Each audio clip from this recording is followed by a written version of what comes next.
अस्सलामु अलैकुम वरहमतुल्लाह। इफ्तारी में ये एक गलती आपके रोज़े को ख़त्म कर सकती है, आपकी सारा दिन की मेहनत को ज़ाया कर सकती है। बहुत सारे लोग ये इस थोड़ी सी बेहतियाती से अपने रोज़े की सारा दिन की मेहनत, हालांकि उन्होंने कुछ खाया नहीं होता, कुछ पिया नहीं होता, मगर थोड़ी सी गफलत की वजह से उनके रोज़े का ना सिर्फ सवाब जाता रहता है, ना सिर्फ कि उनका इफ्तारी के टाइम में रोज़ा ख़त्म हो जाता है, उल्टा उनके रोज़े पर उनको कज़ा लाजम आती है।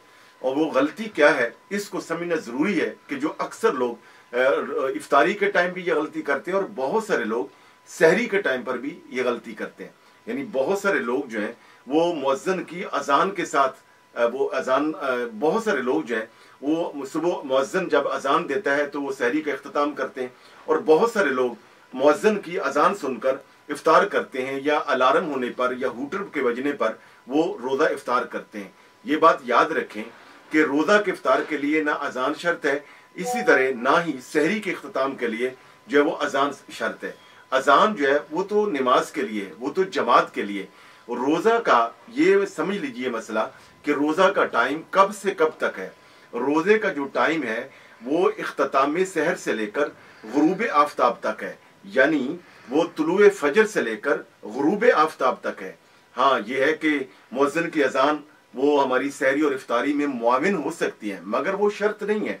अगर कोई मुअज्जिन खुदा न खासा वो सुबह सहरी के ख़त्म होने के लेट तक वो अजान देता है, यानी फजर का टाइम शुरू हो गया और उसने उसके कुछ मिनट बाद तक अजान दी और आपने भी उस अजान के साथ अपना इख्तिताम सहर किया, तो सारा दिन आप भूखे प्यासे रहेंगे या आपका रोज़ा नहीं होगा। क्यों? कि मुअज्जिन ने अजान गलती से ताखीर से दी है। इसी तरह अगर कोई मुअज्जिन या वो अलार्म बजाने वाला या हूटर बजाने वाला इफ्तार के टाइम एक मिनट भी अगर वो पहले अजान दे देता है या अलार्म बजा देता है और आप मुअज्जिन की अजान के साथ एक मिनट पहले रोज़ा इफ्तार कर सकते हैं, तो आपकी सारा दिन की जो मेहनत है वो ज़ाया जाएगी। ना सिर्फ ये कि आपका रोज़ा ख़त्म हो जाएगा, बल्कि आप पर जो है वो कज़ा भी लाजम आएगी। तो इसलिए जिम्मेदारी क्या बनती है कि हम सुबह के वक्त भी अपनी घड़ी का टाइम सेट करें और घड़ी पर नजर रखें, और इसी तरह इफ्तार के टाइम भी गुरूब आफ्ताब का जो टाइम है उसको देखें कि वो क्या है, कितने बजे है। इसलिए एक मिनट क्या, आधे मिनट की भी इसमें गलती की गुंजाइश नहीं है। अब सहरी के टाइम अगर आप मुअज्जिन की अजान सुनकर, बहुत सारे लोग हैं यानी मुअज्जिन अजान शुरू कर देता है, आधी अजान तक वो खाती पीते रहते हैं। नहीं, ये बात पेश नजर रहे कि मुअज्जिन ने अजान स्टार्ट की थी, मुअज्जिन ने अजान उस वक्त देना शुरू की थी जिस वक्त इख्तिताम सहर हो चुका था, तुलुए फजर का टाइम शुरू हो चुका था। तो तुलुए फजर के टाइम के साथ ही वो टाइम जो है वो सहरी का खत्म हो गया था। तो इसलिए अगर मुअज्जिन अजान में ताखीर कर दे तो आपने रोज़ा की सहरी के इख्तिताम में ताखीर नहीं करनी, बल्कि आपने पहले ही अपना सहरी का जो इख्तिताम है वो कर देना है। इसी तरह इफ्तार टाइम भी, इस टाइम का ख्याल करना बहुत ज़रूरी है। अगर आपने इस सिलसिले में गफलत से काम लिया तो सारा दिन की मेहनत आपकी ज़ाया जाएगी।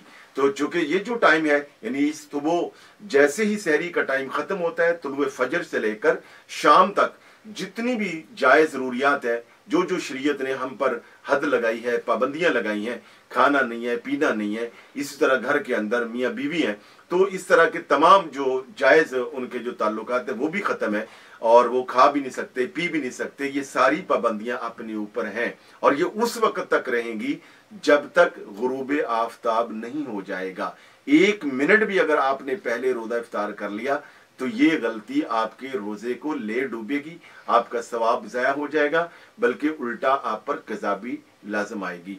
तो इस हवाले से एहतियात बहुत लाजम है। उम्मीद है कि आप मेरी बात को समझ गए होंगे। आपसे गुजारिश है कि वीडियो को लाइक और दूसरों को शेयर भी कर दीजिए। बहुत शुक्रिया।